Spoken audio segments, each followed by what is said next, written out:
Hello, okay, so welcome back to this next episode. On this next episode, we're going to talk about the next page. So let's look at number 18. So it says the function f of x is equal to 60 plus 10x, and it represents a test score, f of x, of a student studying x hours, all right, for a test. The student studies for no more than 3 hours. What is the range of the function? Now remember, the ranges are y values. So, range is the y values. So, looking at this right here, F answer says 0 between x less than or equal to 3. Nope, because in order to talk about the range of this function, we're talking from 0 less than or equal to y less than or equal to, and it said 3 hours. So if we have 3 hours, okay, if our x value is 3, and we're going to plug that in, so 3 times 10 will be 30, plus 60 is going to be 90. So then, so it won't be g, because that's also got our x here. It's x, it needs to be y for our range, which our y is also equal to f of x. It's the same thing. Well, it can't be 3, because we're saying that's saying what the values of x are, okay? So it's going to have to be, so now, if our x value is 0, so let's talk about this, because I put 0 here, and that's actually wrong. In terms of us graphing this. So if our x value is 0, then we're left with 60. So our range is actually between 60 and 90 hours. So, or 60 and 70 students. All right, or the time studies. Hold on. Wait. The function of the, okay, so so the range of the function is between 60 and 70, or 60 and 90, sorry. And then in terms of talking about what that represents, that's the test score. So the test score is going to get between a 60 on the average for the test score and a 90. All right.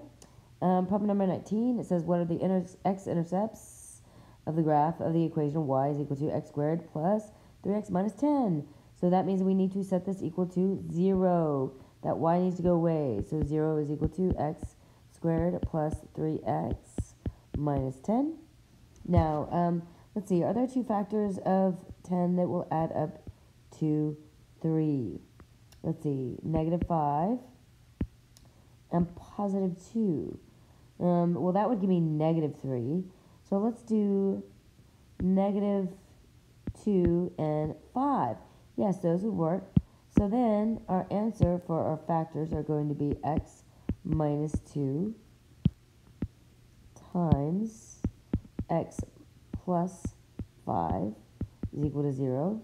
Now we need to solve for x. So x is equal to 2 and x is equal to negative 5. So our answer would be number D, letter D.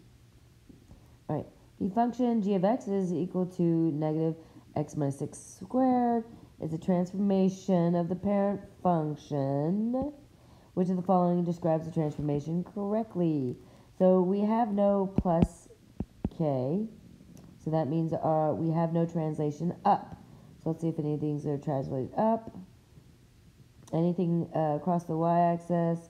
Okay, so we need to leave that. Okay, we're not flipping. If it's outside the parentheses, we're not rotating it across the x-axis. We are reflecting it. Well, okay, let me rephrase that. If we have a negative, so let's look at what our graph does. Let's say, let's graph this, how this looks.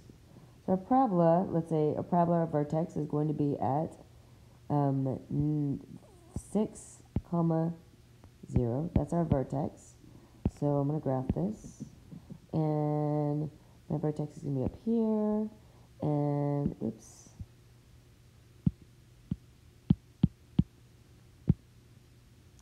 My vertex is going to be up here at 6, 0. All right, now it's frowny face. It's a sad parabola, so that means it's going to be down.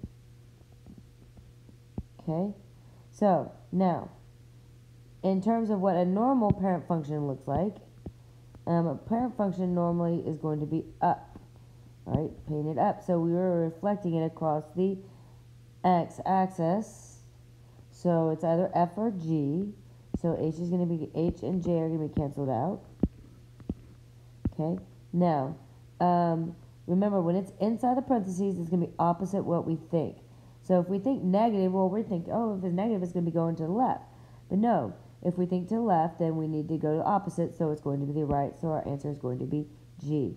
That's specifically because if we take our function, or inside our x minus 6, and set that equal to 0, so if we say x minus 6 is equal to 0, we add 0 to both sides, x is going to be equal to 0. Now that's when y is equal to 0, so that means that that's that coordinate point right there, 6, 0. That's why it's opposite what we think. Okay, now number 21, all right, it says, we're just strictly simplifying it, it's just plus here, so I'm just going to combine all the like terms. I don't have any other x squares, so I'm going to put x squared, and I have a 3x here, and I have a 2x there, so that's going to be plus 5x, and I have a 4, and I have a 4, so plus 8. So my answer is going to be B. There's no multiplication. This is addition. Make sure you pay attention to that sign. Number 22. What is the equation of the line that passes through the points 0, 3, and 2, 0? I'm going to use point slope form. And I need my slope. My slope is going to be equal to 0 minus 3 over 2 minus 0, which is going to be negative 3 halves. All right. Now I'm going to, listen, do not think that slope there and automatically think that you're done here.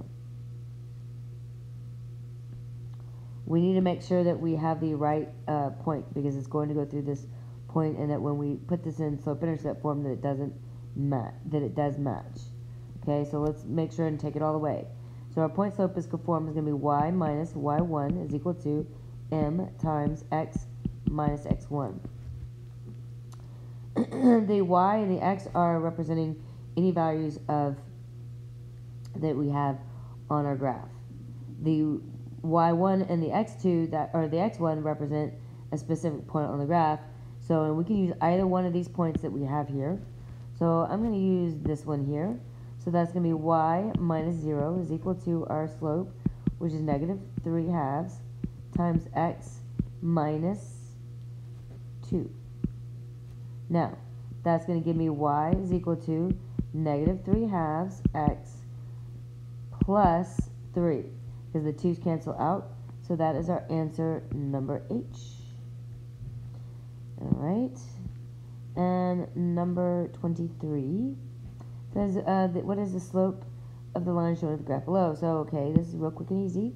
I'm going to find 2 different points. I've got a perfect point right there, and I got a perfect point down there.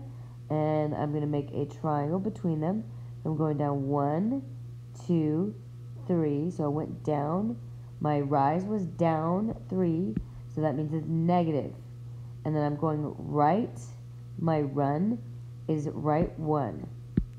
Okay, so my m is going to be equal to negative 3.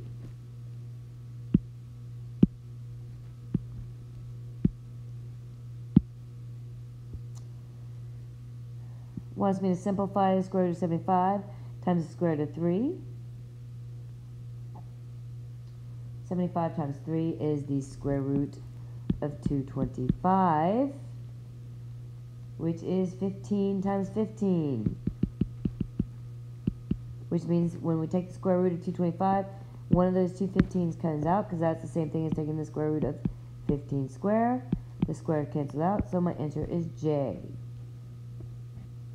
Number 25. What is the product? When we say product, that means that we're multiplying of x squared plus 4 times x plus 3.